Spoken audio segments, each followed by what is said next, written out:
Hockeytown celebrated 3 championships in 7 years, and rarely has someone so tough played so pivotal a part. McCarty draws. McCarty in. McCarty scores! A magnificent goal! Darren McCarty! Look at that play. Lariano. Shanahan. There it is. He scores! The Red Wings have defeated Colorado. Darren McCarty. Here's a break at center. McCarty. On ball. McCarty scores! Darren McCarty! Here's Volpe and McCarty in. McCarty scores! I love you, but you're a mess. I am a mess. I'm a work in progress, I guess you could say.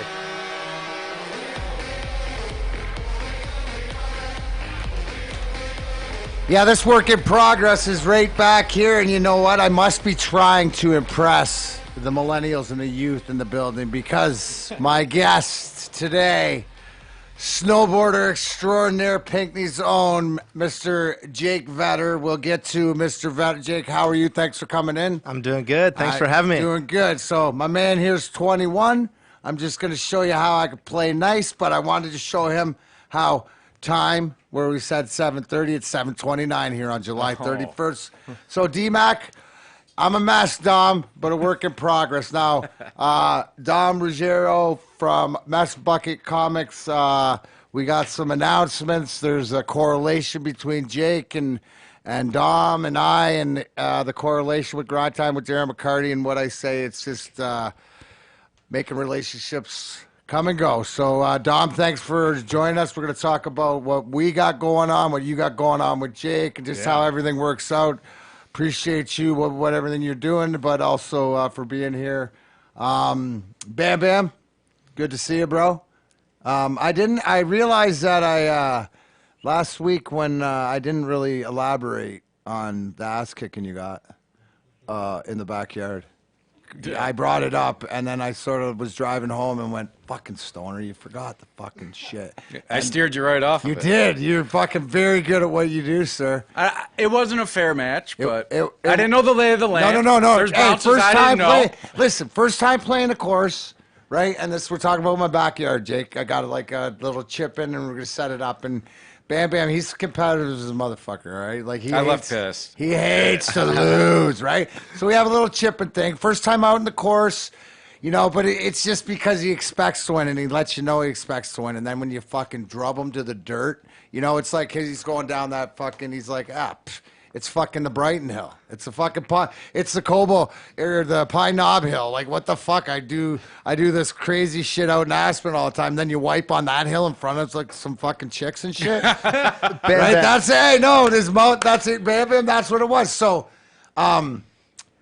because we are neighbors, we'll definitely continue this throughout, but we'll have to figure out how to set up like a little like 4 or 5 hole course. Yeah, I'll schedule a tea time and see what's going on. You know, and feel free to come over and play like a practice round, so it doesn't have to be a scheduled event. Sure, so you okay. can. I don't want you to think that like the course is closed. It's like Augusta or something that is closed Right. when you It's don't a- have it's a a public member. course right It's now. like, hey, I don't want it to be like shout out to Radio for One Studios. Fucking Beto Bulger J and Mike Walters, the Detroit cast. Obviously, we all listen for Easus, but they are a What Up fam along with J. Chris Newberg. Heroin has a new publicist, which next week will be our guest in here in the afternoon, and I will be at Ridley's Comedy Castle. Still tickets available. He's doing a live. Heroin has a new publicist. Funny guy, J. Chris Newberg, comedian. His albums still has been number 1 for over a year on the comedy albums. Nice. Yeah, he's a brilliant guy, great friend of the show. He's the reason actually I do comedy, right, Jake? Yeah. So I travel. Actually, I'll be in Plainwell. I hope I didn't say it wrong, but I'll be in Plainwell with Kevin Zioli, who's a very funny guy, who's been on NBC, been on different stuff, traveled around. I've been doing comedy. He's one of the guys on the Slapstick Comedy Tour I've been doing it with. So we're getting back out Friday, Plainwell. I know that, but also too, it's comedy. Whole bunch of other stuff that's coming up. Where was I? Fucking lost my train of thought. You were just talking about me losing, but we can move on and talk with our nice guests. I'm sure they got all kinds of wins. This guy wins everything is what I heard. Well, you know what? Here's the whole thing. You don't want to talk to a loser How like can he me. Not? Listen, transition. Listen, let's take it for reals. And Dom's more, okay? So right now we have the, young, right? To here. There's an age thing, right? Oh. Now, when I first look at, the kid's got to be successful. Because I don't give a fuck. If I was his with that name, I'd be telling everybody Eddie Vedder's my uncle. Uncle Eddie, Uncle Eddie, dude. You know it. Like, and the fact that every things that I read and I understand. Like, I know the two things that I cannot do, right? Cannot do, and some people would say skate, and I'd say that's the third one. But I cannot do is roller skate and snowboard. Get out. And wakeboard. I can't. I can ski. I can water ski. I can't do the fuck. It's like my feet are too. I'm retarded. Roller skate? No. Rollerblade. I didn't. No. Skateboard. Okay. Oh, you did say rollerblade. Skateboard. I did. I meant no. I can rollerblade. All right. Okay. I mean barely. That's like number 3. Skateboard and snowboard. And wakeboard. All like right. anything with Any the 2 board. feet there, it's like too hard. I like either break my neck or it's just like I'm the big kid who's like butt shuffling down the hill. So for you, how did you I'm gonna start calling you Eddie. So how did you're from Pinckney, right? Yep. So you're a local boy. How does a kid from Pinckney give me and the Grind Time with Darren McCarty listeners a little backstory about how you got to where you're at now? Yeah, for me, everything was only board sports. Like that's the only thing I knew, and I still know. Why is it because I can't even ice skate? You have an older brother? Yeah, I got an older brother, but just as a family, like we started, we just went on ski trips. Like we went to Mount Braden. I started skiing when I was 2 years old. Started snowboarding when I was 5, and really nothing. Like growing up, I was never the best. I just I saw local competitions and got into them. Started competing around the state, but still nothing too crazy. Anyone can join, just local competitions. Ended up making my way to nationals in Colorado. I started winning them locally, but then made my way to nationals, Colorado. So at what age? So you started at 2. Yeah. What age? And you're entering this. What age? Because when you say right then is everything that I hear about you is why it's great to get to know you is because you got to everything you got to is because picking yourself back up and hard work and because you probably if all the kids are doing 100 reps down the hill you're doing 200 or if it's because you're the first one out there and the last one. Explain to me, when did you know that hey, you started winning, but there's got to be a moment because I know for me that it didn't matter what anybody else told me. You tell me I can't, and I'm going to do it just to spite you so I can say fuck you on the way by, on the way whatever, as my plane's going up, and I'm doing it right now again as I've re-entered life. So how about you? I would say the cheat code to it all was that I was from Michigan. Like all these kids for what I do, it's super popular in California, Colorado, but in Michigan, we have a hill like Mount Brighton or something super small, or Pine Knob, something 250 feet vertical where you just get a lot of repetitions. Like that's all we knew. So when I got a chance to go to Colorado, it was a game changer. I was like, holy cow, these kids get to practice on this all the time. But I'm up to speed with this. Like I can do this. So the game changer was when you took your local talent, because here's a lot of things. Don't believe the hype. And the hype of whatever, exactly. Yeah. It's because if you know yourself, don't let anybody. You got to take that chance.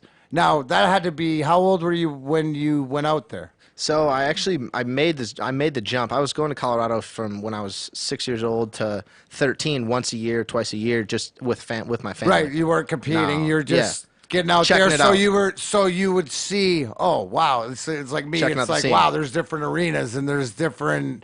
For you, there's here it's 250 feet vertical, and there it's 13,000. Like right, which explain the for an adrenaline junkie or something like that. That's the greatest Christmas gift in the world, isn't it? Yeah, but the talent out there. There's so many more kids. You hear of a good snowboarder in Colorado, it's every other kid.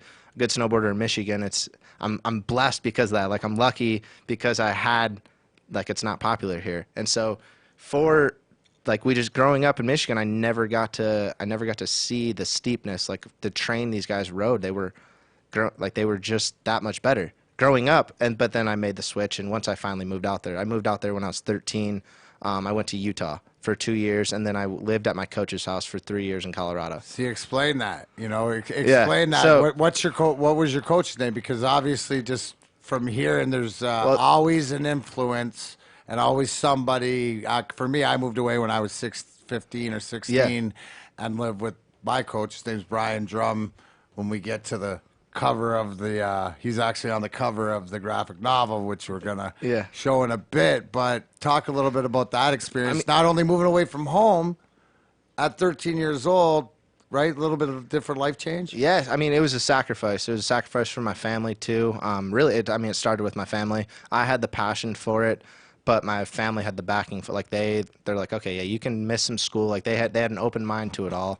Where they're like, yeah, you can miss some school. Let's see how it goes. Let's test it out. So my dad actually moved with me out to Park City, Utah, and he's an electrician. So every day counts for him. He's missing work, but he moved out with me but I was too young. I was 13, 14, just trying to figure out the whole scene. And so I moved to Park City, the Olympic town, like the main Olympic U.S. ski and snowboard place, just to try to figure it all out. And I mean, I don't know. It went well. I met a new coach and just started. I picked it up really fast, and I progressed through it's called the North American Cup circuit. And I race. So to bring that all back, I race border cross. So I don't do like what Shaun White does, the half pipe. Like I race. So we get down and dirty. Speed, dude. Yeah, like speaking of that is that's the discipline. So explain to the listeners at home, because everybody knows tomato or whatever the hell he's called. The flying tomato. Flying tomato with the red hair. Shaun White, that does all the jumps and spins and 180s, 360s, all that. You guys are 4, 6. Yeah, so we depending on the course, it all depends on the area and where we ride, but it could be 4 guys or it could be 6 guys wide.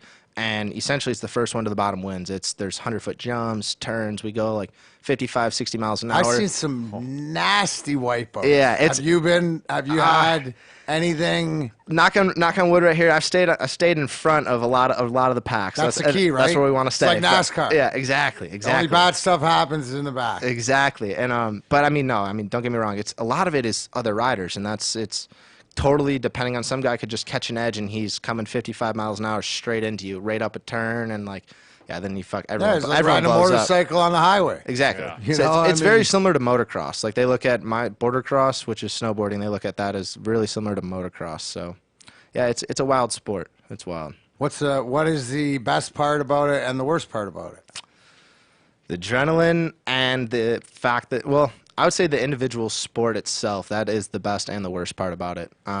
That is the worst part about it is that it's all on you. Like you could fly, I literally could fly 15 different countries in the wintertime. Between November and April, I have 15 different competitions all over the world, and the fly to France, to Turkey, to Bulgaria, back to the States, like all over.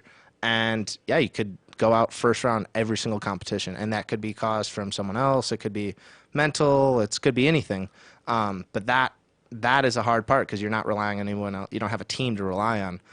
But the good side about that is if you know what you're doing, and you can use that to your advantage, winning as an individual sport at such a big stage is unbelievable. Like winning at a stage where everything, it's just you. Like you did this. Like yes, you have a coach and you have wax techs, people that help you, but like when really it matters, when the gate drops, it's just you. And so that is the coolest part. Talk about that. Talk about the gate, because how much, like what? Yes. Bring us to the gate, because when you're getting, it's like, the horses coming up for the Kentucky Derby to the gate. So because in the back of your mind, there's a certain amount of time before, like, you're in the 10-second window, or you got so much time. What is that feeling like? Because that to me is sort of probably like when I'm mental. Squaring off with a guy and going to fight. Once the gloves are off, you go into a different zone and the fight's on as the gate drops. So it's like a blackout zone. You know what I'm saying? It's like you really just zone in, and you have one focus, but you do it so often. You know what I'm saying? Like you have the repetition down. But I think so much of the sport, because this will just tie all into the mental aspect, is I'm young. Like I was the youngest on the U.S. team by 7 years. Last year we have another guy that got on the team a year older than me. But, yeah, I was the youngest on the team by 7 years. So the mental aspect, they know the older guys. And shout out to everyone on my team. I mean, they're awesome guys. But, I mean, in individual sport, it comes down to, like, I mean, they're my biggest competition, the guys on the U.S. team. And so there's a love-hate relationship there. But, I mean, there's guys on my team who are 40 years old and who can play. They have the experience on me, but they know that, like, my talent and my skills coming up. But, I mean, come on, it's a mental game. I know that. And so loading into the gate, this last year I made my first finals, which was, like, it was going to be the last drop on a World Cup. It was in Italy, the biggest stage that I've competed on. And it was, like, last 6 riders. This was for the podium, 1, 2, 3. And I was loading into the gate, and I had like the 5th gate choice. So that goes by how you qualify for that race, and whoever's the fastest, they'll load the gate first. Now, is there in a 6-man race? Yeah. Is like the 3-hole? It just depends on the course. It doesn't matter. So the courses, it's like NASCAR, where the tracks are different. Totally different. Now, would that be because maybe the first turn or how you want to get out? Whole shot. Yep. So the whole shot's key because it's all about getting in front. Exactly, and so it just depends. But some riders they don't want the whole shot because drafting becomes a. So you're more like horses then. Exactly. No, it's a big lead horse, yep. Or a stretch run guy, wow. It's a big mental game because everyone's skill is different, and so you have to know how that rider's gonna. If I'm in the heat with this guy, for instance, I mean Nate Howland, the guy on my team, going into this race in Italy, he is a rider who's not going to win a whole shot. Like I can say right now, Nate won't beat me to the first turn, but he has the freight. He's a lot bigger than me. He has the freight, and he's really good at drafting. So to the end of the course, I mean, I'm watching out for Nate around the last turn. I mean, he's coming in hot, and so it's like I know that he passes. He's smart. I mean, he has the experience.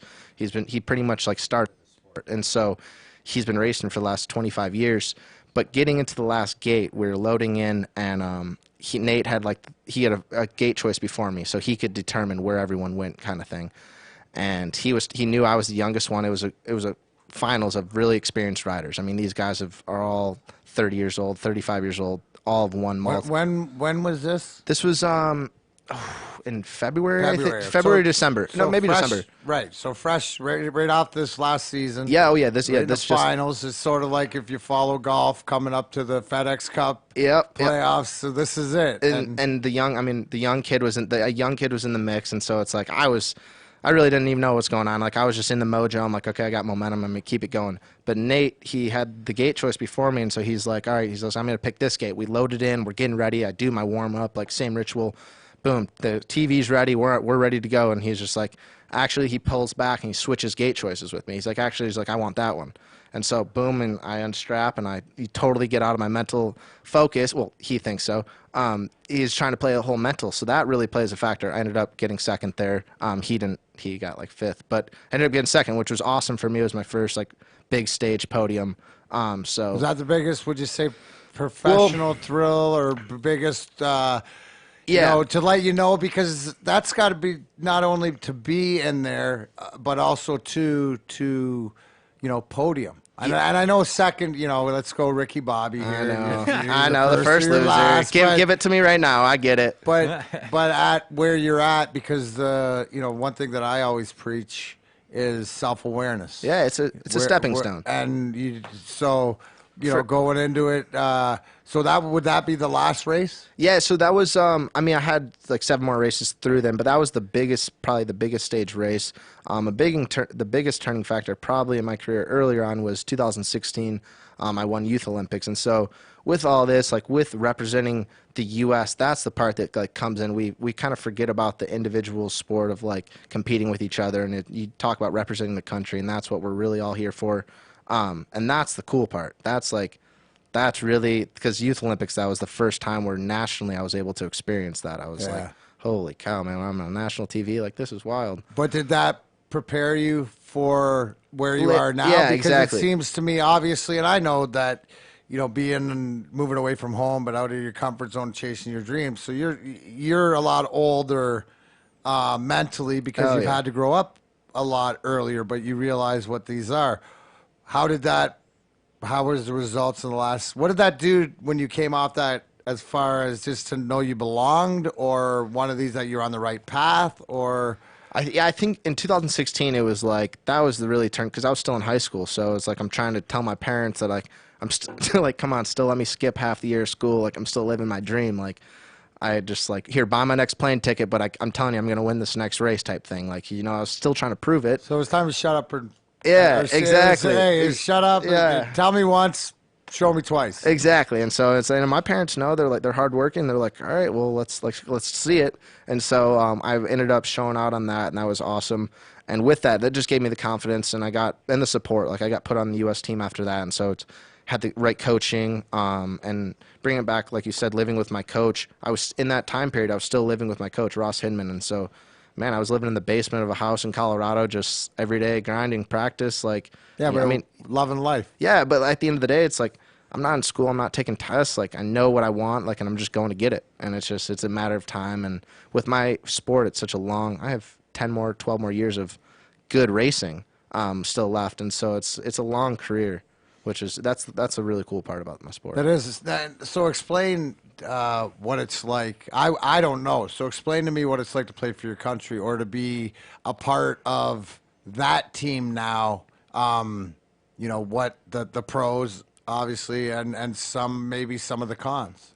I would say I mean the pros it's crazy because I think everyone, you talk about like LeBron James or whoever you want to talk about, I think they're all normal people, you know what I'm saying? They grinded to get to where they're at. Yeah, they're gifted some ways, but like they really grinded to get there. And so I think it's just cool the fact that it's like I'm a normal kid, but the support that I'm like getting from all over. You get you get messages from all over, and I'm like just now starting to realize that. I'm like, holy cow, this is really cool. And so I see that, and they're like, I'll be over in Bulgaria or something tired, like really, the traveling's tough. The traveling on your body is really, really tough. And don't get me wrong, there's days where you totally don't want to race or don't want to train, whatever it is. But you see stuff like that and the support, and it's that's when it makes it really, really cool, and that makes it worth it. But the cons, you have the whole country watching you. Like you gotta know that everywhere you are, someone's watching, and it's I'm just realizing that locally too. It's like you go to the bar, you gotta know that someone knows you here. And I'm still in the face where it matters. I'm still in the place where it's like it really matters to trying to keep a good image up, and so. Yeah, I'm just trying to watch out that and feel out who I'm hanging out with. You know what I'm saying? It's important. All right, Jake, I'm out of here. Jeez, yeah, Dom, see you later. No, kidding. We're screwed because you and I got Dom. Man, I thought I was doing a better job. And, from my experiences, the advice that I would, give you or anything else is, so I grew up across the border in Leamington. Yeah, fill me in. I need to hear. I need to hear the backstory. I grew up. I'm like Michigan's favorite stepson, right? Because the house I grew up in, give or take, local 10 minutes for 10 minutes for the border was 40 minutes, right? So I went over. I've been to games at Olympia growing up, Joe Louis Arena. I was always pissed about they were giving away a car when I was 12. I didn't understand why I couldn't win one, so I always said, I'm going to get Mr. Ills to buy me a car. Yeah. So he bought me a few, and a few rings. And anyways, it worked out. But, the one thing is that what I hear from you, which is great, is that not only that you're grounded, but you see that, right? It took me a long time that I always didn't, being everything to everybody else, didn't really know who I was. For me, I'm an alcoholic, and my battle, with that, and finally, now I'm 47, so you could be my kid. I got two daughters over there that are sitting right there that are, you're 26 now, eh? Oh, God. Dang. Wow. You 26 yet, Chrissy? Nope. Ah, there you go. See? It's like drapes. See, Drapes is always older. Nace, you're the drape of the family. Yeah. But it's who who you are, and who you surround, and what means, keep your intentions pure, and then it'll work out the way that it's supposed to work out. And that doesn't mean it's easy, no.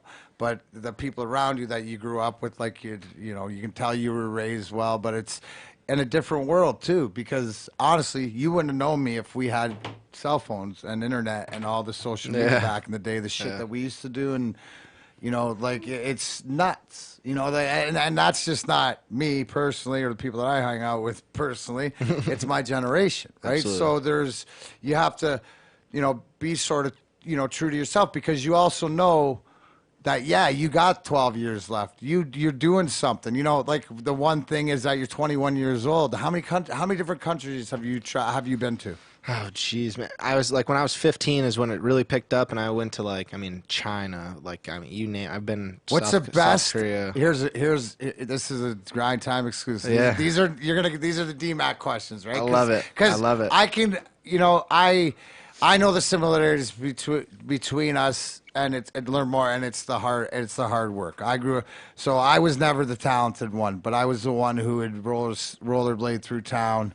Like in the summer, I didn't go to the, to the school stuff, and I was focused because that's what I wanted to do. I went to the hockey schools, I went to the skating. One thing that I realized, because I love baseball, but I was better at punching people than I was at hitting a curveball. So, I always wanted it, and I would do whatever that it took. Now, I knew who I was on the ice, like the player that I was. That was my identity, but that's not, the whole thing. You said it yourself. You believe, and you use LeBron James as an example. Yeah, we all get dressed the same way. Exactly. It doesn't mean, absolutely. I hear it a lot. And the one thing, as I told you at the beginning, is I'm looking to surround myself, right, with people that I don't have to argue with, but people that say, well, what do you mean by that? And the one thing is that, be it up, down, near death, from, self-abuse and stuff like that, is to be back here, is to let people know it's really tough. Life's tough, but we're all in this sort of together. Yeah. So if you be honest with what it is, what you want to do, I always say you got to embrace the suck. Absolutely. Then that's where you realize is that, no, nobody wants to, I don't care. It's like, you love chocolate. You can't eat chocolate all the time. You'll get sick of chocolate. I love wheat. Wow, that's... Wait, you can't smoke weed all the time, though. I mean, I do. So that's not a... But that's all, I know why, medically. Because you have an endocannabinoid system. Chocolate weed. Look into it. Chocolate weed. Okay, the chocolate weed will even, you'll get old on it. But it's, so a lot of it is balanced, too. So with you, you snowboard.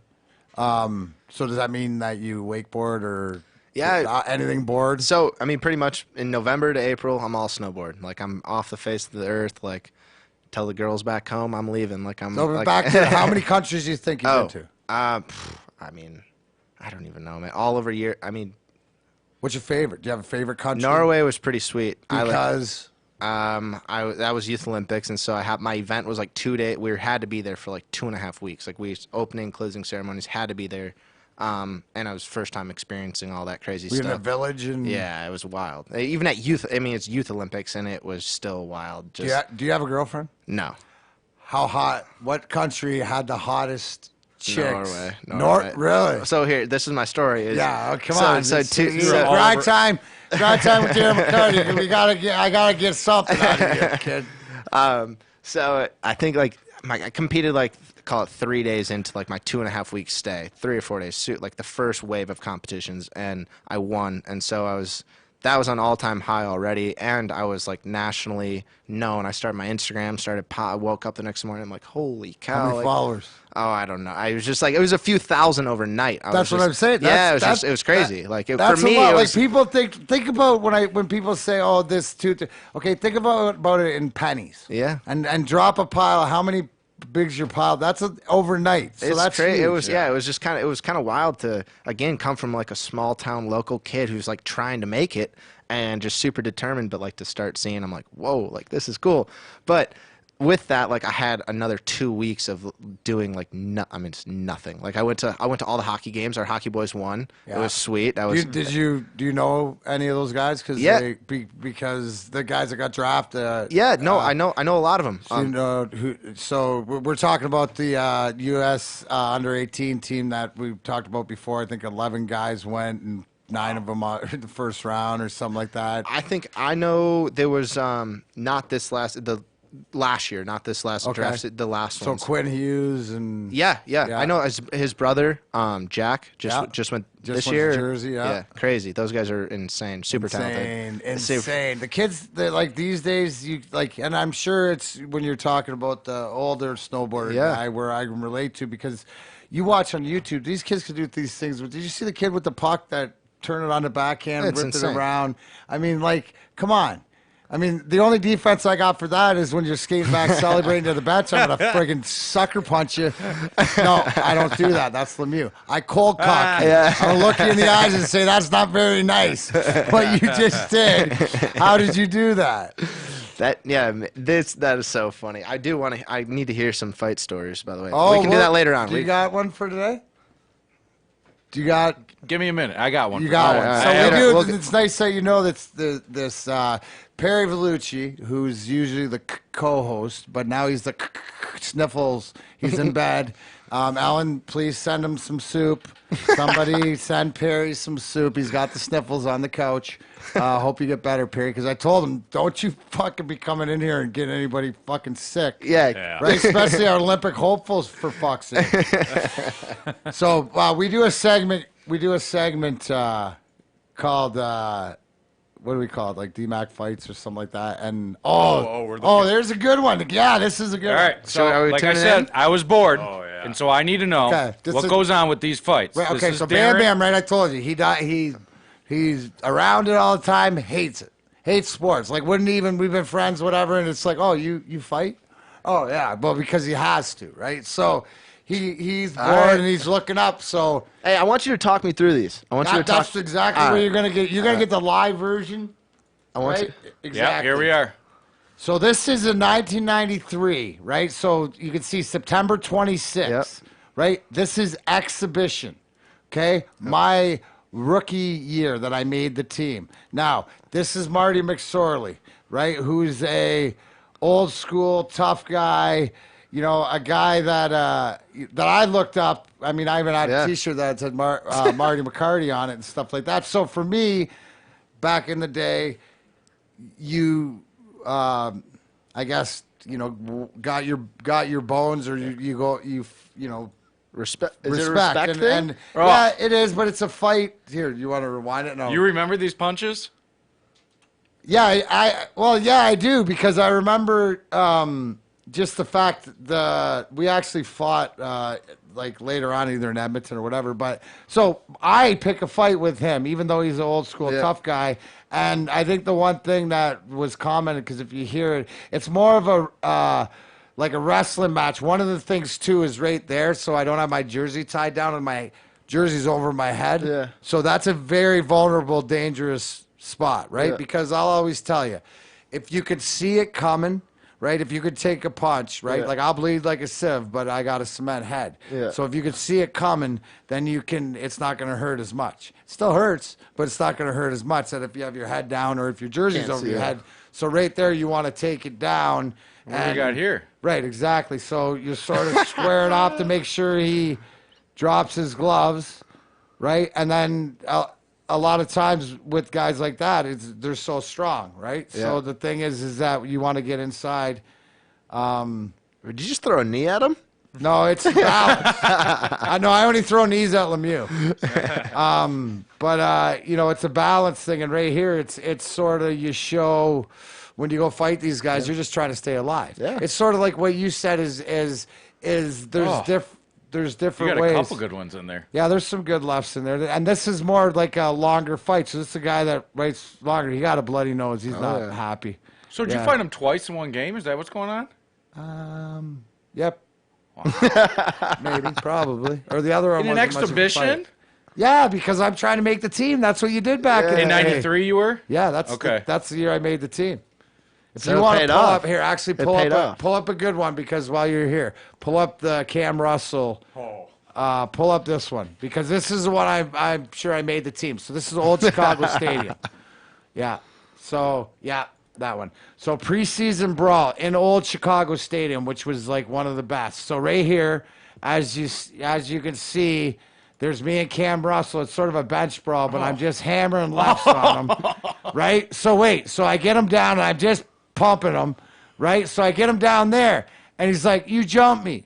You jump me. But in junior, we used to go, because like you said, it was girls would go, buckets off, center ice. Let's go square off, old school. So I let them up. Watch. So this is all going on. These guys are all rolled. There's Bob Probert wrestling around. There we go. Let's go square it off right here. And you'll watch at the beginning. It's Balboa Creed. The two exchanges of the punches. No, not there. Wait till it goes to center. Right here. Watch. That's you? He hits me. I hit him and Bambi him. He cuts me, but watch. Bam, bam, bam, night, Bambi. Bambi. You knocked him out 4 times. Yeah, I knocked him down 4 times. And when you go over to the bat, see, here we go. We're going to bat you, then Scotty. So I'm pretty sure that this is when Scotty said, this kid's too crazy. Even when I got off the ice and Proby was there, watch his head snap a couple times. But that's his strength. And that's his leverage. When you're just like, I had to use that farm boy strength and leverage, but yeah, we tussled. I have tons of risk. See, the thing is for Cam Russell, we fought probably 3-4 times, but you respect those guys. That's my question is. Absolutely. The only guy that I never respected was Claude Lemieux for what he did to Chris Draper because it's how he handled it. He didn't apologize. He said you would have never known to Draper. He's not sorry. Took it a little too far. For sure. That's personal. Absolutely.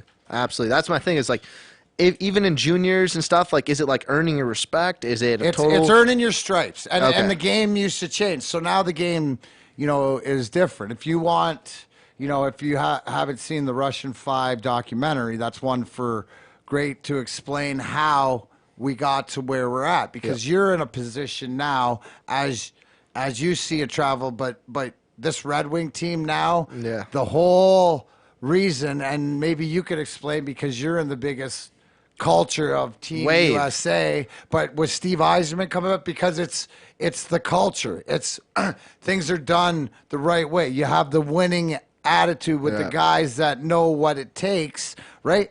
Now, that doesn't equate to victories. It doesn't equate, but it equates to preparation. It equates to, speak on some of the impact you said, it's an individual sport, but of the what you learn from the coaches or having the right board or having the right, the equipment, to give yourself the best opportunity.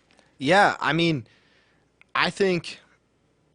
I don't know. I think with that whole individual sport, the U.S. team, speaking for our team, we are the best team, and so it's like it's individual, but I know like for me, I want to be the best in the world. I'm going to be the best in the world, so I'm also training. It's a positive because I'm training with the best guys. Like I know that I'm working with the best talent out there, and so bring with our coaches and preparation, all of our gear. All that stuff is so customized for us. Like, I mean, for our boards, we ride super, I read a brand called Kessler, super small company out of Switzerland, but it's just like nothing special about that. It just works for me. Yeah. So really, I mean, when we get out there, there's so much on the line. It just comes down to you have to be comfortable with like what you're on your gear. Like our wax techs, he makes sure it's all of our screws and our bindings, everything's like done the night before. Equipment. Like he knows what's up. And I mean, that's because, I mean, when you're hauling ass down a hill 60 miles an hour, 70 miles an hour, right next to 3 other guys about to hit a 100-foot jump. But again, we're not on a dirt bike. We don't got gas and brake. Like you're full send. You're full send a mile back. Like, you're coming in because you need the speed. And so it's that whole commitment level there. That's where just the commitment in snowboarding in general, just with all that stuff, it's so much different than anything else because you have to be committed from so far away. Like you can't, I guess you could back out, but you do run out of a time frame. But if you're going, like you're going and you need the speed, you need the speed for it or you get hurt. Like that's the thing is like you come up short and that you don't want that. You splat. I mean, so it explains a lot. Connor, so you're officially drafted into the grind time with Darren McCarty. You didn't know this, but I have, and it's the grind. The family of the athletes. We all know the greatness, and nothing against anything else. But I'm looking for the guys that are out there grinding, right? Absolutely. So you're my snowboarder guy. Let's do it. You're talking.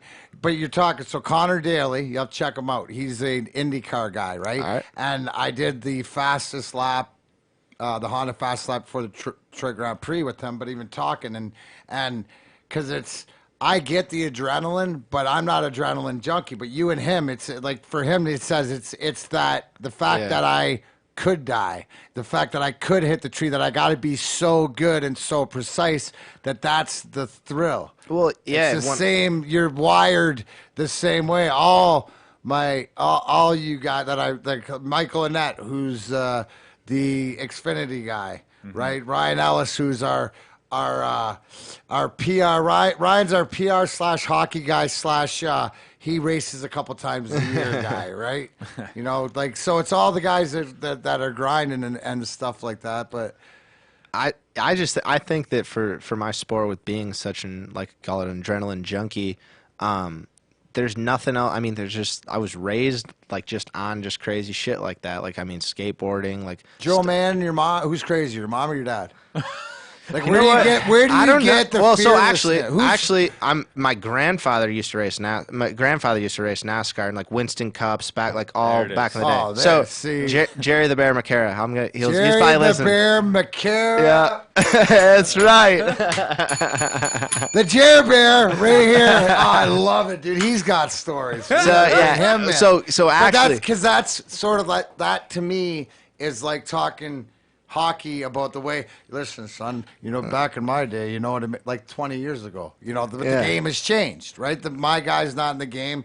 The fighting as far as being a strategy and intimidation, it's not there anymore, right? So that is awesome. So he had that. Well, even to this day, they didn't wear seatbelts probably back then. And it's kind of funny. He actually used to be the goon, you would say, of he didn't take any shit. There's videos of him pulling people out of cars dude, Yarborough. That's old school. No, he's accountability. That's what I'm talking about. If everybody was accountable, he knows what's up. That's for sure. I love it. But even to this day, he's still he calls me. He's like, hey man, what'd you do today? Because we're in a high performance business. He's like, every day counts. He's like, what and so he's on me. It's always been. That's all. I don't know what that niche is, the chip on my shoulder, but it's always there. It's just almost when I travel, I try to represent Detroit, Pink. No one knows what Pinckney is. I love Pinckney, but no one when I'm traveling, I'm Detroit, and I'm rocking that Detroit, just the hard, and the attitude. Yeah, you have to. You gotta roll up with that. It's and people know especially these foreigners, oh my god, it's hilarious. Oh yeah, it's such a mind game. Yeah, but you have to use it. But also too is that you understand that you are different because you are from here. So, absolutely. So where it's from. I always say my power to where I am now is the people. Yeah. That's what it is. That's why I travel around. That's why I love doing the stuff I'm doing. I'm doing a lot of, telling people why now's the time that if you're going to make a commitment to this hockey team, and if you can, with all the deals like the season tickets and stuff like that, because they got payment plans. But look, now's the time I'm telling you to look into it because you know what's coming. Yep.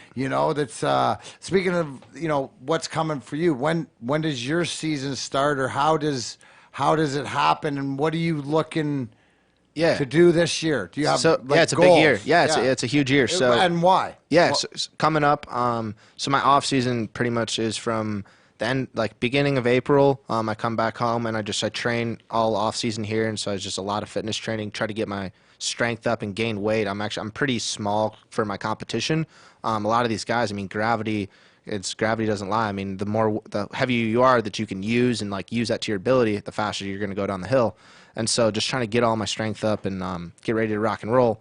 That's what I'm doing all summer. But my season really starts October. We'll take a 3-week trip to Switzerland, I think. Sauce-Fay, Switzerland. Get your girls in line with one to call and where, bro. You got time, but don't be fucking up You're Sweden and Norway, and then they show. I mean, maybe that. I mean, they are Europe. That might work out. I don't know these days, but yeah, get your fucking. These training camps are trying to be hard on us, man. They say, hey, we got no training camps to try to be hard. No, I understand, but training camp ends, and then you end up That's what staying I'm at saying. the competition after for a few times. Listen, you're not going to get away with this rookie shit anymore about this young kid. I don't know the ways.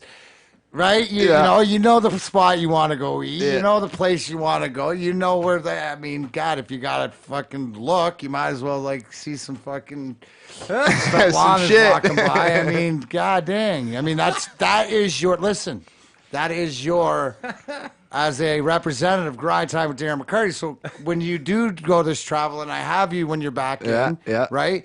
Then you have to tell me, like, you know, when we ask you what was the good part, like, here's a DMAC question. So, what have you eaten in another country that you would have thought, like, I would have never had this, and like Completely honest? Yeah. I ate dog without like knowing it in China. That was pretty crazy. on. But without knowing it, I mean, it threw me off. Like, I mean, it comes Threw you really off. fast. Yeah, it's all. I mean, everything's mental, but it just totally threw me. I but mean, did like, it taste different? I didn't even they know. sold Like, you it just, after. it's. So just, they I'm like, fucked you, dude. yeah, it messed me up, and so What did you think you were eating?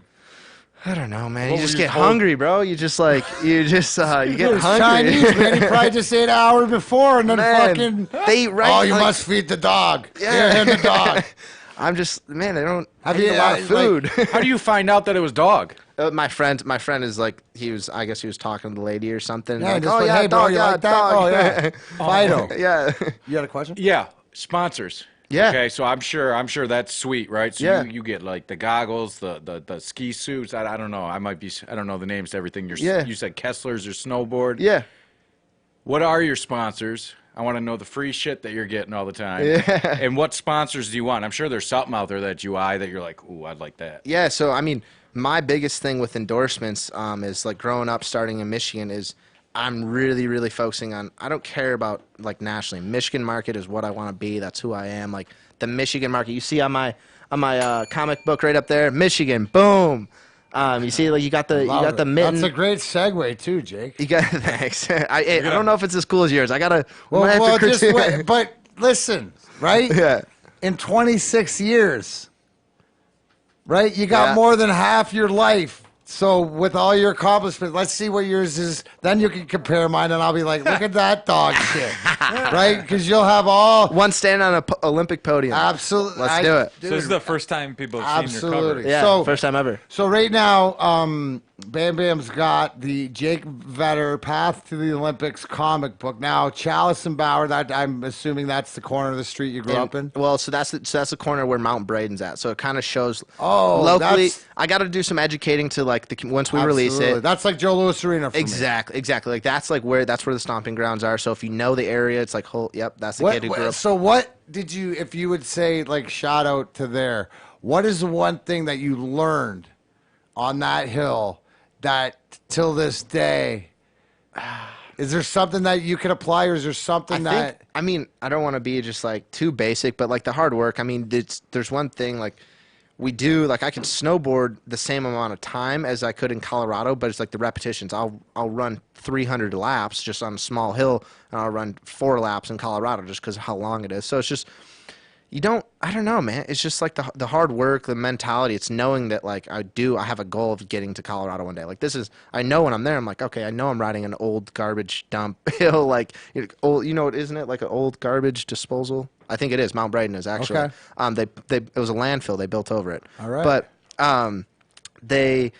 but it's like, like that's not where you want to be. Like you want to be out in Colorado. So it's I don't know, working to get where you want to be. So those guys that grew up on a mountain, an actual mountain in Colorado, were like, who's this kid coming from a hill? He's a joke. Like they looked at you as a joke, right? Yeah, they had no idea, which was funny. And so, hey, before we move forward with this, a couple things, right, for the endorsement. Yeah, I'm bringing it right back. all the Michigan, listen out there, all you Michigan-based companies, Better Made Chips, Fago Pop. Kowalski, There's so Fago, much. right? No, and I'm reaching out to anybody who's listening. Email Nick at DarrenMcCarty.com. Get a hold of anybody at DarrenMcCarty.com. put you in touch with not only us, but if you want to get involved with Jake, because I think that what we're trying to build is the facilitation. Do you golf? I'm not that good, but I'm working on it. I'm working on it. It doesn't matter. But do you listen? If you say that, you probably would have to give Rieger. Jeff Rieger from 97.1, you'd probably have to give him a shot of hold on if you say you're not very good, because he's the worst fucking, but he loves it. And you can't be mad at somebody who sucks that plays good. And just the fact that he can add that many numbers. But no, it's all about getting out there and enjoying it and being, anyways. I bring that up because one of my sponsors is Cattails Golf Club in South Lyon. Oh, do you know awesome. where Cattails is? Yeah. Because, they're part of the Grind Time family. That's, of course, it's held the LPGA Futures and Michigan Open qualifiers. Back in the past, wetlands on the front, hardwood on the back. That's where Perry, I think he's lost. He might have fucking fell into the pond and fucking got the sniffles yesterday, because that's where he's always looking for his balls. But the best part, being part of the Grind Time family, is you go there and you mention Grind Time with Darren McCarty, you can play for $25 with a cart. Boom. During the week. So thank you to Cattails. September 22nd, we got some big plans out there. Probably like a 9 to a 3 event, 9-hole event. We're putting that stuff together. So, so talk about, I'll bring you in, Dom, because you are the, I guess the liaison or the relationship that you had with Jake, because you got his comic book. Now we know you because of the comic book Donnybrook. Have you seen the hockey? Yeah, Donnybrook. yeah. And then obviously I have the team, the Burnaby Blazers, which is a bunch of pot-smoking lumberjacks from Canada. And then Brandon Inch has the Lynchburg Moonshiners. Right. Brian O'Halloran, who's Dante from Clerks, has the Hell's Kitchen Heathens. Still, any other announcements? Or you were telling me also too is I can't show it, but Dom's shirt, if you could see it, is Miracle Flow. Shout out to Phil. Absolutely. Flow enhancing products, dude. You getting in there's on that, dude? We all are. That's all what's three up. of us. All three, dude. That's what's up. And I love this shit, dude. I'm even going. I'm gonna bring the mullet back too, because You back have in to. the day, for sure, because I can sport that thing. I'll grow mine out too. So how did this venture come about with the comic book? Yeah, so real fast, bringing it all the way back to the endorsements in Michigan. So I have my agent is in Birmingham, Storm, and so he brought Dom. Like, I think he works a lot with Dom as well, and so he's like, hey, he's like, Dom, like we set up a meeting and we started talking comic books, and I really had no idea about the comic book market. Like, I'm not afraid to say it. I'd never been into comics, wasn't like, just had no idea about it, but knew that like I'm a super business motivated, and I'm like, all right, well, this is a whole nother market to reach, and I'm like, Dom knows what's up. Mess Bucket Comments. I was like, this is perfect. I was like, let's reach this market, and so that's kind of how it all came up. Dom just started writing a story about my life. That's it. So pretty much it. The Jake Vetter path to the Olympics details up until just what it's taken up until this point, right? Yeah. So it'd be a perfect thing to get it as we watch you, going into, like I said, going into this season, and it's a big season. Yes, sir. What are you trying? What is a successful, or what are you trying to accomplish? What are your goals? Yeah. So this season, I know we go to China. We're 3 years out of the Olympics. So every year we're going to go to China for the next 3 years. This year is the Olympic test event. And so we'll have probably 10 different World Cups, which all are super important. You're going to get 3 Olympics out of your easily. Yeah. I need 3 rings. I need, like, come on. You're right. I got 4. Right? Yeah, I know. I got 4. It's all right. You're a smaller guy, though. You know what I mean? It's hard for Drake. You see, you're bigger than Drake. What are you, like 5'6"? No, 5'9". Come on. Oh, you're still taller than Drapes, right, Drapes? Anyway, no. You'll learn, but obviously, that's so. On skates, he's over 6 foot, though, right? Oh, Drapes? absolutely. But no, I guess my point is that it goes to is that building the foundation where that you have time, so it's what you put in to get out. Yeah, I mean, I like to say, I hate to toot my own horn, but I like to say I'm smart with it. Like, I just know that my sport, I've heard enough times from everybody that, like, sport's not going to cut it for everybody. Like, your sport's going to take you to your next life, whatever that is. So be smart about it. Like, if I'm not going to go to school. Fuck, where was this kid when I was fucking I know. his age? I know. You know, If I had you as a friend, fucking, instead of fucking Draper, fucking Marty LaPointe and Ozzy and those fucking crooks, fuckers. but it's just like, I just know that, like, I mean, being a snowboarder, like, not everyone's Shaun White, but it's just like, you know, you have goals and aspirations for that, but it's just, and that's where I'm going to be, but it's just, I do business on the other side. I could also have 10 different companies I'm working with or whatever it is, do comic books, go to these Comic-Con shows, do a whole bunch of different stuff off the spectrum because it's why not? Like, start growing the market, grow your personal brand. So that's what, I mean, in the off season, that's what I'm really focused on. And so me and Dom kind of clicked with that, and that's what we're doing with the comic book. Awesome. What are your hobby? Are you a Fortnite guy? Are you Call of Duty, No. dude? Are you a video game? Are you just out? Are you a hunter? No, I dirt bikes. I mean, what? I sit my ass on a boat. What do you boat? Yeah, I guess. I mean, Jesus Christ! I was running out of breath. Come before I on. was gonna get there, right? No, that boat. No boat. Yeah. Boat. Do you So I fish? surf. No, surf, wakeboard. Oh, so you're just out there hanging it all Fill day. up the boat with some girls and go have a good day with the boys. So that's. Right? That sounds like a shitty day, right? Hey, ladies? Horrible. Hey? Oh, God, that sucks. How do you do it? No, but I mean, I just try to keep it fun, keep it light. I mean, it's Now, does that help? Does the water help you on, like, as far as, is there correlation between wakeboarding and racing? Yes and no. I think, I think it's good to take time off snowboarding. I just think that's super important. There's some people who try to chase the snow 24/7. I'm like, you guys need a break from your sport. Like, it's just too much travel. Absolutely. Like, it's crazy. And so, like, I mean, the Australian guys, they literally, when it's summertime there, they're traveling on tour. But when it's right now, it's wintertime there, so they're in full season. It's like, you guys never get a break. Like, how do you, like, that's just not, I don't even think it's healthy. Like, you're not progressing. And so for me, I think it's really good to just, like, spend time with my friends. 'Cause I'm gone since I was 15 years old, you know, I'm gone for 6 months out of the year minimum.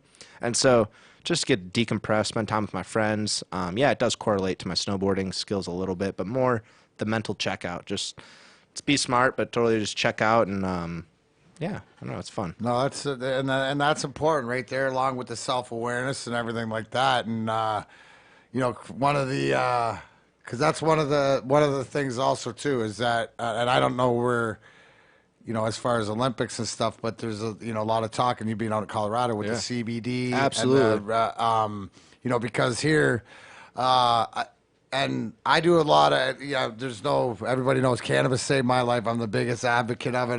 But the High Times is coming. Absolutely. The 17th, 18th, Wu-Tang, 2 Chainz going to be there at the Russell Industrial Center. I'll be speaking on Sunday about, my journey, my path with Danny Danko, the senior editor, on his podcast, and giving away the I'm always a judge, so I got to judge the Indica, and God, what a great category. I'm always a judge.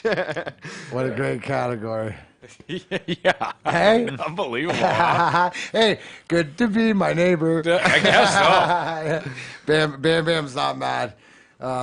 He got to check it out, but so and the difference is trying to explain to people your endocannabinoid system and the difference. So what I've done here, and one of the sponsors, if you heard of Herbal Active, it's Herbal Active, URBALACTIV.com, NOE. Now the difference is because this is a THC free, right? And the difference to explain to everybody, well, what's the difference between the 0.3% THC and CBD? Well, it's like going to the club and being on the list to get into the club. The doorman's there. The way your cannabinoids, and that's the way you look into it, and that's a whole another episode when I bring on a whole bunch of smarter guys. We'll get into like my boy Tyler, who's out in Colorado one week a month working in the labs and stuff, and how your cannabinoids interact. But it's also too, when you don't with the THC, it's you got to wait in line, which means it still works. So if you're looking for relief, I know that the plant that I got it from, go to herbalactive.com, use DMAC25 as a promo code, 25% off, from the bombs to the tinctures to the pills. You know, and when I say pills, it's all natural because it has nothing to do pharmaceutically. So, like I say, check out Herbal Active online. Thanks to Rich and everybody else, but you got to get on your own path. And I know, you know, I know the good wolves out there. I know you're out there, Billy Felsner. I know lots of other people that are struggling right now, but we're here. There's not a lot that we can do as far as just talk about it and stick around. You know, we got to keep the fight. So that, to me, is the education and the biggest help, which has happened. So check and use DMAC 25 because 25% off is great.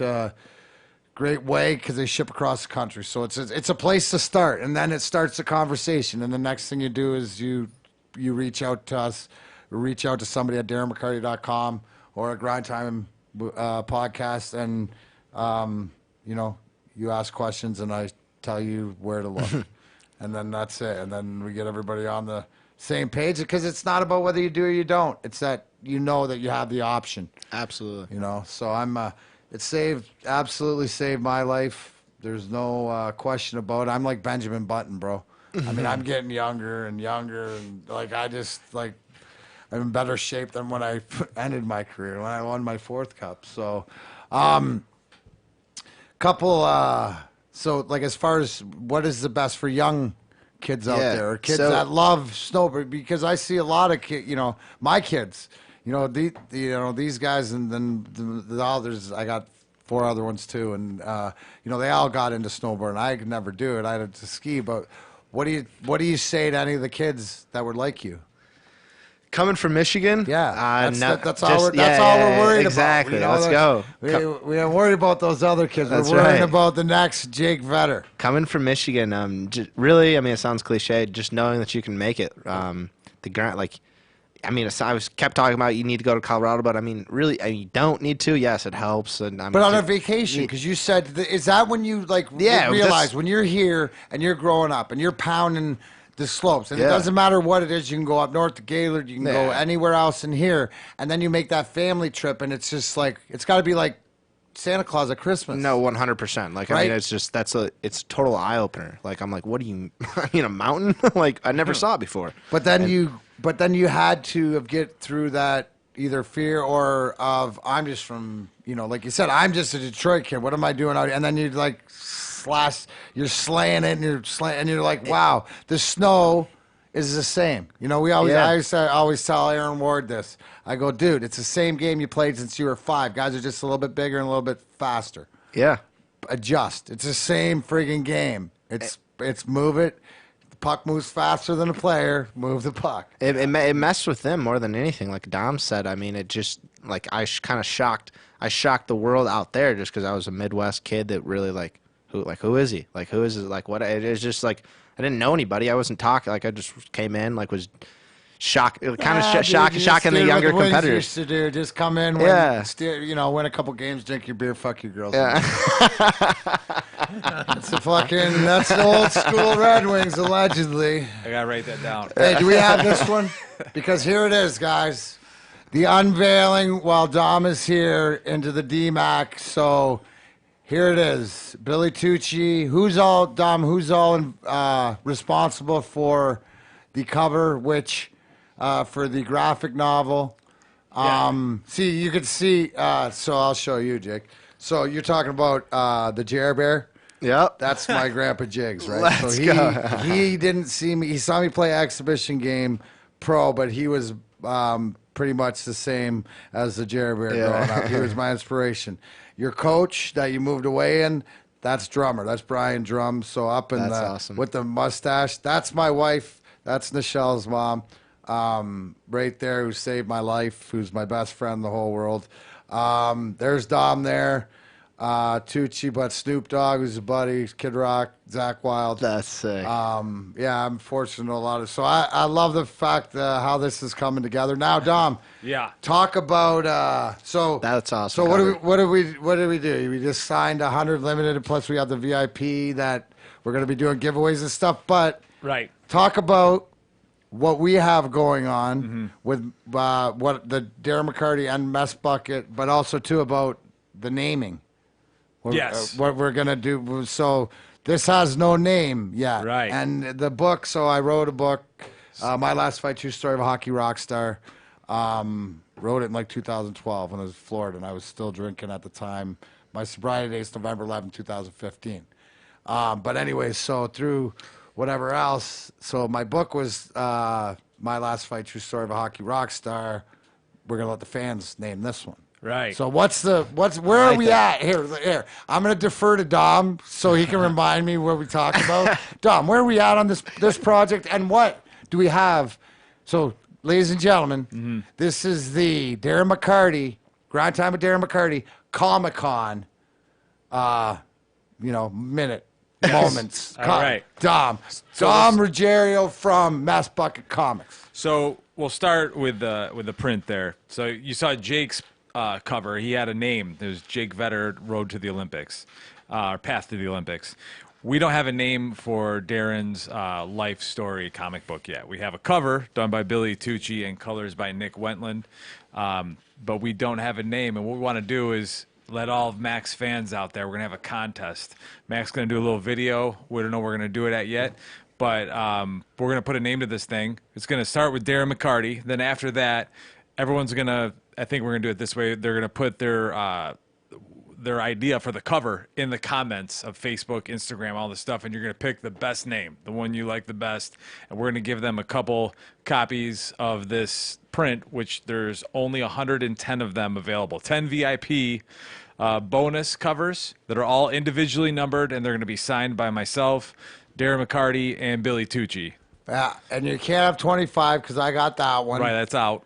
And on the 2/8 97, 98, I wrote something special. And 95, I wrote something. and 100.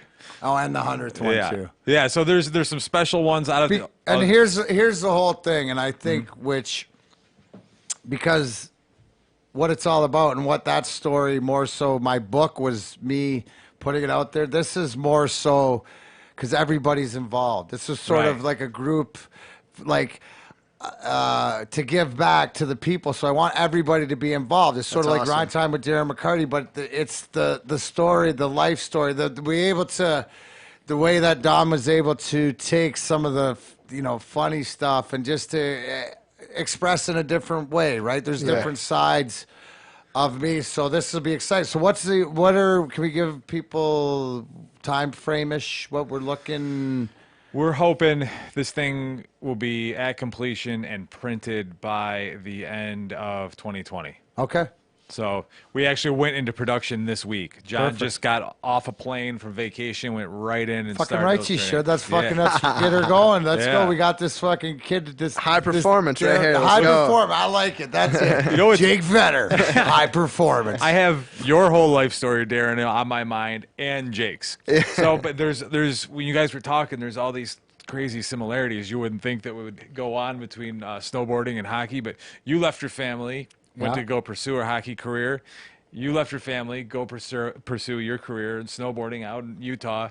Those are things that's all part of that grind. It doesn't matter what sport you're in, but it doesn't. You got a lot of people stop right there. They're like, no, I'm not gonna leave my friends. Well, it's what are you gonna do? It's your priority. What are your priorities? Like if you're what are you really willing to do? Like, I'll do anything. Yeah, we can do that. Yeah, well, but then you're out. Yeah. Right? Because it's got to be the end all be all, and we eat, drink, sleep. And at the time, you don't think anything of it because you're just focused. And the more that somebody tells you can't, the more it motivates you to work even harder. And I think that in today's day and age, to see a young guy like you, it shows that you have great role models, great parents. You mentioned what would you say for you is that what's the part of you that is definitely your dad, and what's the part of you that's definitely your mom? Oh man, that's a hard one, and I know they're both listening right now. Well, what would you say? That because and as you get older, I'll give you some examples, right? Yeah. Where prime. I posted it. If anybody saw an Instagram post, before. I took a picture of my neighbor, Rob, who was cutting his grass with his one arm because he's made me, makes me want to be with my yard. I've mentioned on the show that I'm that guy, that my dad, I would never take pride in the yard. It always have to, I got to cut the grass. Now it's I'm out there doing it, but Rob motivates me because not only does he have surgery, he's out there with one arm. I think he's, wow. He's got insane. it. But you know what? Now it's I'm like my dad. Back in the day, you get me bitching and moaning to go do that, and now it's okay. Yeah. Absolutely, yeah. I mean, dude, it's so hard because my parents, they both work. My mom does real estate. My dad's in construction, does electrical work. And they both work 7 days a week. So it's I see the hardworking aspect. The other day I was up leaving the gym to go to the gym at 6:30 or whatever, just normal. And my mom was in her office, just normal day grinding. And I really thought about it. I'm like, holy cow, man, people don't normally drive to the office till 9 o'clock or something like that. Yeah, she works for herself, whatever. But still, she's grinding at such an early time. I'm like, that's really cool. And so I see that with both of them. And so that hard work really rubs off on me. My dad, the mental, he's always been on me on the mental side because I think it's so big. And he's helping me understand that a lot. It's just the mental side of how much you can really already win the race before you're even there. I can tell you before Youth Olympics, before I won, it sounds crazy. People don't believe me, but I believe you, bro. I stepped on podiums before, waving my hand I was waving to 100,000 people. I just by myself. It's just, you become psycho about it. I'm serious. You become just there's nothing else. It becomes easy, honestly. Yes. Eventually, it becomes easy. And along these lines, so let's elaborate because what you're saying. It's pretty much Brooks Koepka, greatest golfer playing right now, has brought it out and saying that the majors is easier because you cut half the field out, and he's mentally stronger than all these guys. Yeah. He said it the other day when they said, well, you won, you beat Rory in this. He says, well, yeah, but I've had this great success, but I've also had 9 second place finishes. Yeah. I learn. Right. You learn. You're not afraid to lose. Exactly. Right? Because you're going to go, the bottom of what I was taught is the what if. Always give it your best so you never have to say, well, what if? You never have to say, well, if I would have done that. How many guys well, I could have done that. Then why didn't you? Right. No, exactly, you couldn't do that because I don't care. Yeah, you were more talented, but you didn't have the jam. You know what? And then that's the thing. We're talking the 1 percentile, though. We're talking we're all you the one with the 1 percentile. But you understand, and Yeah. you're talking the 1 percentile to that is because that's what we do.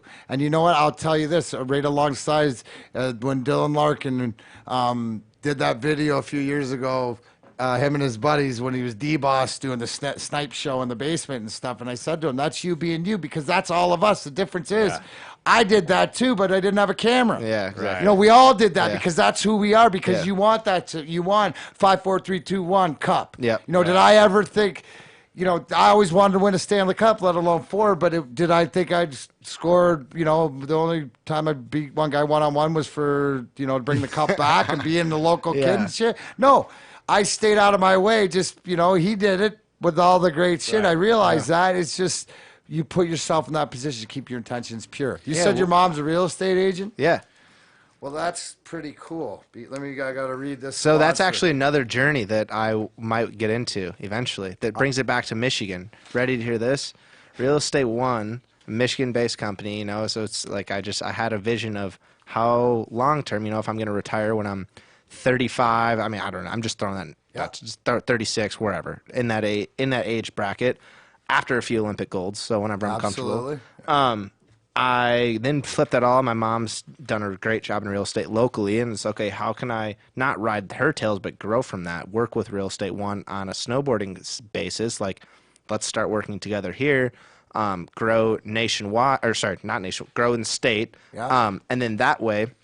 I can flip that all over in my personal brand. There'll be no gray areas. A real estate agent will have team vetter popping, and just my mom will be the backbone with it, but just have a really big real estate team because it's I'm super. My mom, that's what she's done her whole life, and so super interested in that. And grow your personal brand. Let's do it. I'm in wherever. Let's do it. Find something, wherever you got. But but that's awesome, and that's that's the one thing that I didn't do. I always lived for the moment, and that's important though. That's really important. No, but it's also too but you have to be surrounded to understand that there's a bigger picture that you have to plan ahead because I remember, and I say it all the time. I remember when Dino Cicerelli was like 31 our first year, and he'd look at Drapes and Ozzy and I and go, "You fuckers, you don't even get it. You know what? Enjoy it while it lasts. It'll be over before you know it." We'd be like, "Shut up, old man." Yeah. You know, and it's true. It's really so true. to plan ahead, to know to also, and it's all about balance. You know, but when you're talking real estate, whether you're a first-time home buyer or simply making a move, give yourself a distinct advantage in this fiercely competitive market and put a winning team behind you. The Jeffrey Group of Remerica Integrity and Rhonda Monet of Gold Star Mortgage join forces to make sure you land your dream home. Their passion for going the extra mile shows from the first phone call to the day you're handed the keys. They've taken an incredibly complex process and made it simple and transparent. Call Jeffrey Kavanaugh at 734-306-9027 today and take the first steps to your new front door.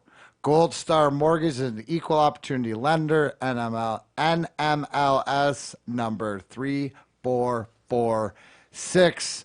Thank you for that, Mr. Kavanaugh. And like you said, it's all based on what I tried to build here, that we've been doing with Grind Time is like you said, it's the people, who's around and who, you know, wants to be a part of something. And the best part that I got going, that I figured it out too, is when everybody has something else, right? So you have that, your mom has the real estate, right? Your one buddy might be doing this and that's what he does well. And you'd let the people sort of, you oversee it and you always have to be on top of it, I would say. But it's the Colin Cowherd, who I'm a big fan of, always says, chase management, not talent, right? And I'm like, that's fucking easy because we are the talent. You know, exactly. We don't need that. Right, But to have that, and I would love to see and to grow because, like you said, where's the Winter Olympics? It's 2022 in Beijing, back in China. Right. We're not going to be eating dog this time. I'll bring a chef or something. I don't care. We're eating better. See, that's the whole thing. We're Is eating that better. so? Hopefully, whatever. And because what's the date? July 31st, right?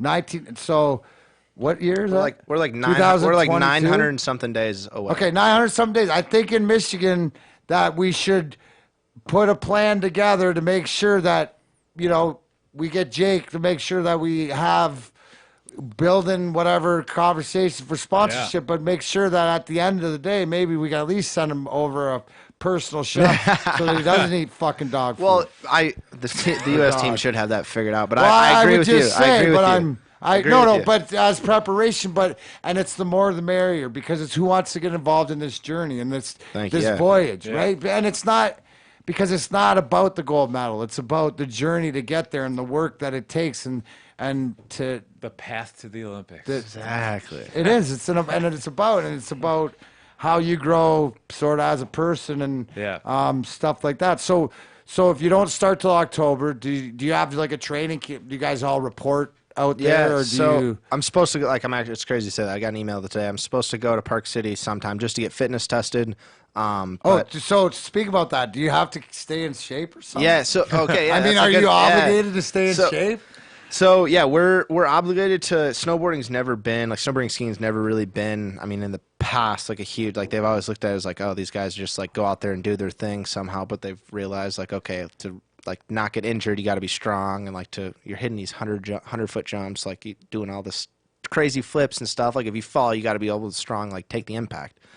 For my sport, it's like you're super intense for like a minute and 10 seconds of just like nonstop effort, and so kind of like a shift. Like, yeah, well, I mean, that's a long shift. Yeah, but like for me, for us, like, and it's mentally exhausting too because you're focused on. I mean, there's so much at one race. It's like now. Well, you said you're going 70 miles an hour down the hill, and there's a tree down. There's trees in this hills, right? Yeah. No, I mean, you can like. Has anybody died in the sport? Actually, I think not since when I've been on tour, but yeah, I think before there actually was like someone crashed, hit their head, and like that would probably that be the most days hitting a tree, right? I mean, more. It's honestly anything like, I mean, catching your edge. I mean, really, it's trees. there's not always like trees around because they try to have there's trees on the outside. You could fly off and hit a tree, but more just like going off balance off a jump. I mean, you're talking landing, flying 100 feet to your head. Like, I mean, that's like it's and like the whiplash and Have you ever? knocked out, like all that stuff. So that's not fun, but Absolutely not. yeah, but whoever says it is. yeah, it's terrible. Well, I mean, if you do crash and stuff like that, that'll make the next comic a lot more interesting. No, man, I gotta get a medal, bro. That's what's cool about what we're doing with Jake. We're putting a comic book as his life goes on. And that's brilliant. As we like a series type thing. Absolutely, Yeah. and the best thing that I talked to Dom, as doing the Donnybrook, as doing all this stuff, is that, especially in that world, you don't need to. There's always a story because they can always follow. Exactly. And it never changes. So if you're not training or whatever, you're just out on the boat and just enjoying the weather. Or do you travel? Do you travel when you're not traveling? So I work a lot. I work at the Legacy Center in Braden, so that's where I train as well. Was that a gym? Yeah, it's a big sports complex in Brighton. So I know that the Goebel family who owns it, super like good to me. They have been taking care of me since I can remember. Absolutely, they're awesome. We all need that, and Yeah. that's like that's like the home gym. Exactly. That's like the home. Oh, yeah. That's where you're from. I work out in a bus garage. Like I literally work love out it. in a bus garage, but it's like I'd pick that any day over the Olympic Training Center. I mean, no shame against that, but I train by myself. I'm with my trainer. It obviously works. So it's if I go to Park City and crush my fitness tests, then it's like I'm going to continue and train where I need to. It's like it's what I know what works. Like I know what works. And there's not So I just all summer. I mean, I grind every day. About 3 hours, depending on the day, just about 3 hours every morning. Just if it's yoga, if it's whatever it is, have a set regimen. So fitness for me is super, super important. Trying to work on this whole diet thing, that's a whole nother world. But when you're traveling, it's super important to try to eat as good food as you can because your body is going through. I'm full blown addicted to sugar. Like, I mean, sugar is just like chocolate or candy just, or like gummies or like if I give you one of those Sour Patch Kids or whatever, sit there and munch a whole in a bag right now. Oh, a bag. Try like a Costco family size bag. Nice. No wonder. Exactly. But no wonder you're all wired up at the starting line. Yeah. What's he got? IV a Sour Patch. Yeah, you got it. D-Max smoke a Sour Patch bud. Jake's got Sour Patch sugar.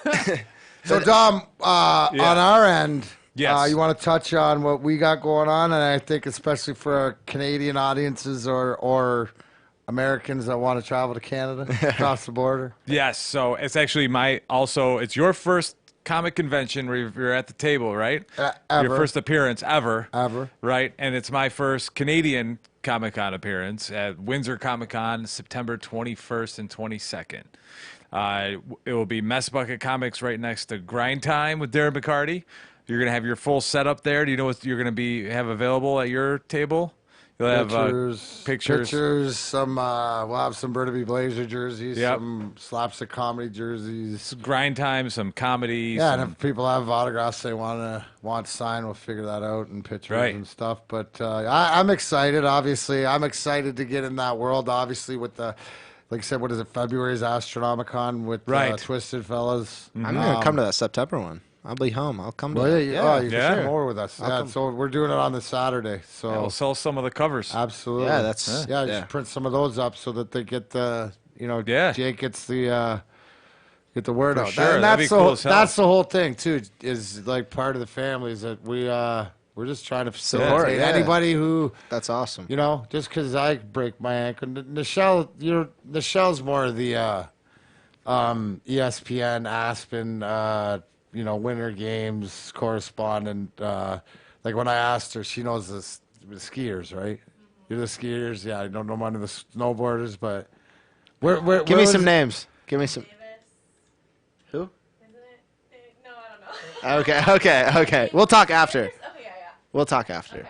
Okay. I just wanted to. So, do you like Aspen? I've been to Aspen. So I've actually never been to Aspen. They pulled Border Cross. They pulled out of X Games, which sounds crazy. That's a whole nother topic. But It sounds like the most. Oh, it sounds like politics in that sport too. Oh yeah, for sure. Do they have an event in Michigan? No. So I mean, there's nothing that like it takes I think $250,000 in snowmaking to build a track. Like our tracks are so big and long, and just you think about how much snow and time it takes to build that stuff. It's like 2-3 weeks of just like a Where's whole your team. favorite track? You have a favorite Austria layout? does a really good job. Like there's some resorts in Austria where they'll have like 3 or 4 different tracks that you can just train on a different one every day, which is unheard of. Like for us, it's normally you train on one track and for 3 weeks, and you change some features. We do a lot of like just working with what we got, like just because it's hard. I mean, it's really tough to build a persistence track. I mean, so Austria does a really good job. We go there every year. I don't know, man. Like Austria, we don't even have that good of one in the States. This year we have a race in Canada up in British Columbia. Actually, I like Whistler? I was just in Whistler like 2 weeks ago for a team camp. We were mountain biking, but this is at Big White. I think it's a smaller place, but it's a place that they can shut down a whole hill and build our track, which is awesome. So sweet. Because that seems very Canadian. Yeah. Right up the Canadian they love alley. Have you? So speaking along those lines, Yeah. they have that downhill skating sort of Red Bull Crushed Ice. Oh, yeah. Okay, that's a perfect. It's the same exact thing as my sport, but just on a bigger. Like we do that. Like Except a you different guys scale. are with. Snowboards. Now, do you guys, and is there 6S. like you're not allowed to wipe a dude out, but you guys bump and stuff. So that's that's what causes that. Like the end. I mean, I was gonna say there's not really. I mean, there is some fights I would say in our races, but like it's not. It's hard because again, like you got the country that like you got to report to someone, and it's like. You can tell her, you can talk to our coach, but there's always a bigger boss who's like, "Hey, man, saw you at your race day on TV, and you can't be doing that." You know what I'm saying? So we always know that, but the cause of that is like the Italians, we call it getting Italianed, and we don't even train with them. It's just like if we have to race with them, it's like we'll just call it out. We're like, guys, like stay away from us in a turn. They'll literally just come down from the bottom of a turn and just. Like straight G up a turn, like catch G's and come right up a turn and wipe us out. And we had a guy, our teammate, it was an Olympic qualifier last year, not this year, 2 years ago, qualifying for the 2018 Olympics, and he wiped out one of our guys in an Olympic qualifier. And he just came down, finished the race, still going like 30 miles an hour, and just like 2-hand shivered this dude, like 15 feet over the fences, and just like it was pretty sweet. Like Cam Russell. Yeah, seriously, he came down, just like didn't even stop, like just kept snowboarding, just like the guy was unstrapped and looked up and just 2-hand shivered him. You could kill somebody. You're going 70 miles an hour. Well, and that's the thing is it's really dangerous, and that's like it's nothing more. It's like we're not trying to fight you. It's actually really dangerous. Like you literally could die pretty much every time you fall. And just going at that speed, you catch an edge, you fall back, you hit your head. I mean, anything can happen. And so shit, man, this thing that I did to Lemieux is nothing. This sounds like way more dangerous. And on the back side of this, like yes, it's what's called B netting, just some little like it's fencing on the top of the turns, but you're meant to go through that. It's meant to tangle you up. But that is always like there's always a 40-foot drop or 50 because they push all that snow up, and so on the backside of all those turns, there's a big it's a huge penalty risk, and so it's a lot more than like I mean it's someone wrecks you or your teammate or something like it's totally uncalled for, ridiculous. Like I won't put up with any of it. Like it's just totally for my teammates too. It's BS. That's total one bullshit. Of the things is that you got to set the precedence early. Is that maybe you're gonna early on, especially being younger. It's just like it's like NASCAR. Exactly. Like Chase Elliott live with Denny Hamlin a couple of years ago. Yep. You just right is right, and you wreck me, and it's like don't do. I'm not gonna. Yeah. I'll stand 100%. up for myself because it's like one of those things is right and what's wrong is wrong. Yeah, 100%. Dude, you know about My Pillow? You have a My Pillow? I don't. I got But all right, fill me in because I need a new pillow. Okay, well, dude, then it's Sell me right now. Absolutely perfect. All right. Because here at Grind Time, I'm very McCool. How proud am I to announce the fine folks at My Pillow are on board with the Grind Time with Darren McCarty people. Yes. Right now, you can get 2 My Pillows for a very low price of $69.98, but only if you use promo code DMAC25. That's like $35 a pillow when they regularly go for like $60. This made right.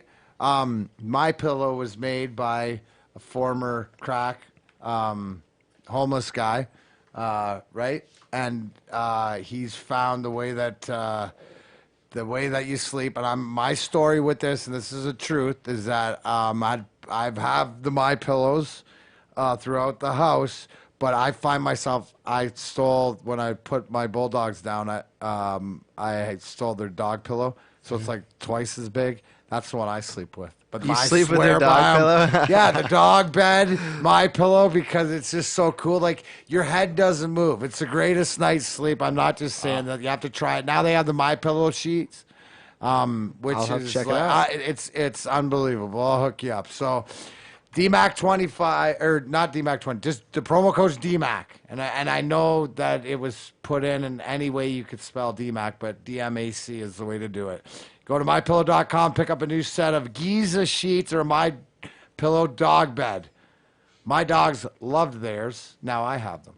Just make sure to use promo code DMAC when you're checking out. I will hook you up with that, actually. The Detroit cast and Mike Walters. Shout out to you, Mike, upstairs. This is his house, right? Oh, awesome. Yeah, so this is this is his creation, the Studio for Ones. This is all like that this. we're This a part of is growing. You ever thought about doing a podcast? You know, it's crazy. I was just thinking about looking at this whole studio, but one of my teammates just started, and I think it would be cool to get like a traveling, like some small setup that I could travel with, because I have so many people like internationally. But I also got to I try to get into a win-win situation, and I don't know if I'm there yet with I don't know if I have enough time yet. But I like it. Here's the whole thing. It's because the best part about podcast, it's yours. Yeah. And you do it. So like I said, Heroin has the new publicist, Jake Stuber, comedian, California, does one every day, but he's got a handheld one and he does it on. And if you're probably know a lot more about this thing and how it works and how you talk to other people. So I think that if you were serious about that, I know the guys to have a conversation with. Absolutely. Yeah, I mean, this is something for sure that I would like to do. And it's just an extension awesome. of your brand, because I know that if you're over, I'm just saying, I'm thinking out for just, my listeners out there, but someone might call bullshit on what those Norwegians look like. You might have to have a live episode. I don't know. You say that, I haven't been to Norway. I've been to Sweden. I've been to Russia. I've been to Ireland, How do those Scotland. rank? What? What do you rank the best looking country for women that you've been to? Clare, Michigan. Clare, Michigan. Ring that bell.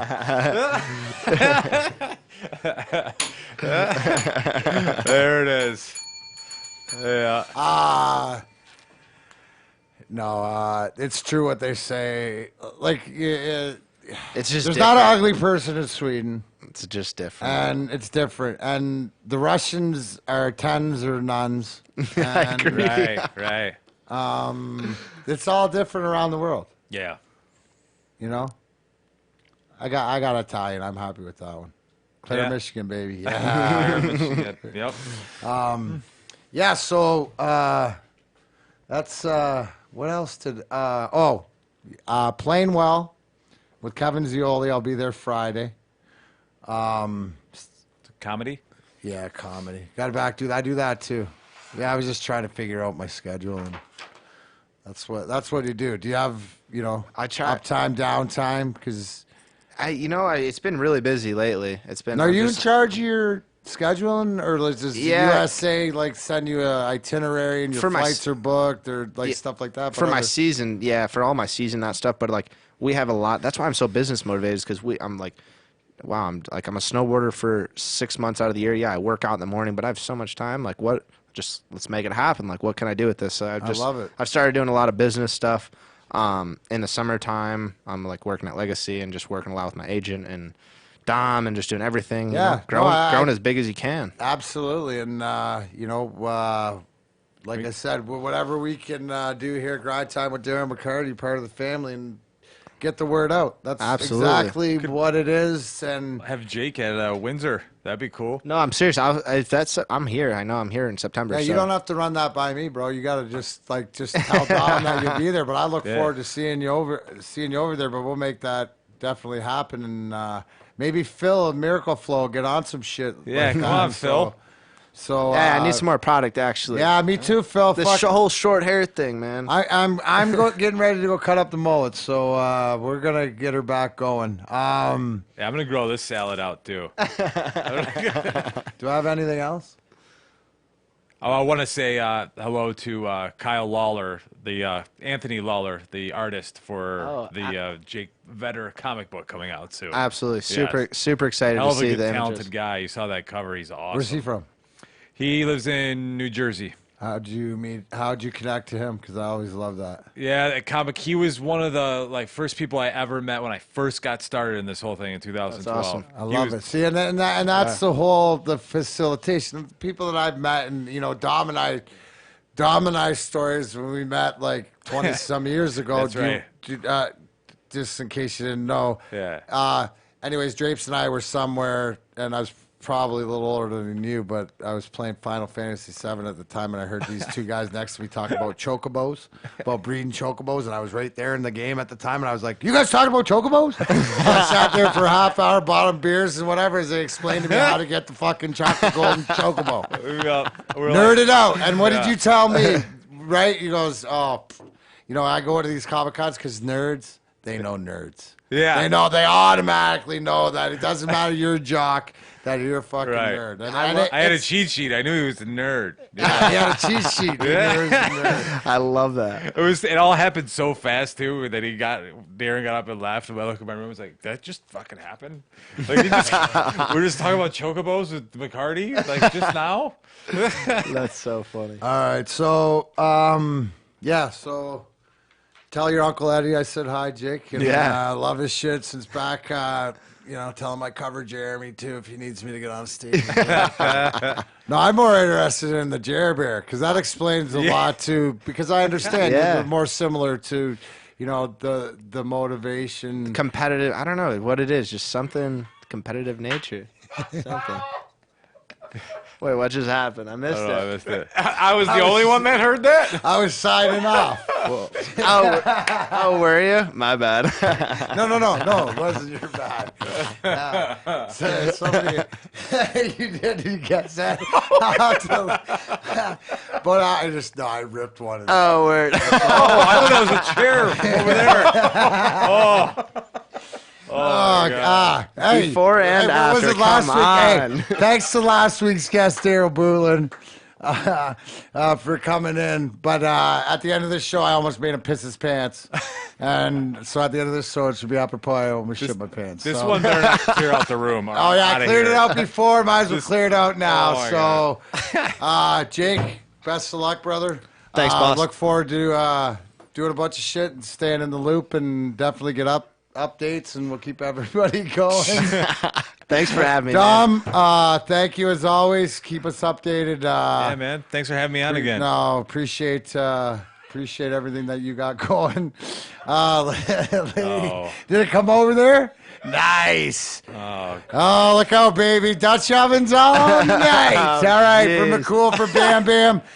Perry, you missed out because I always usually get Perry with his mouth open too. So remember what I always say here for Grind Time with Darren McCarty. No matter how many times you fall down, no matter how hard it is, make sure you get yourself back up and wipe your ass. That's Grind Time.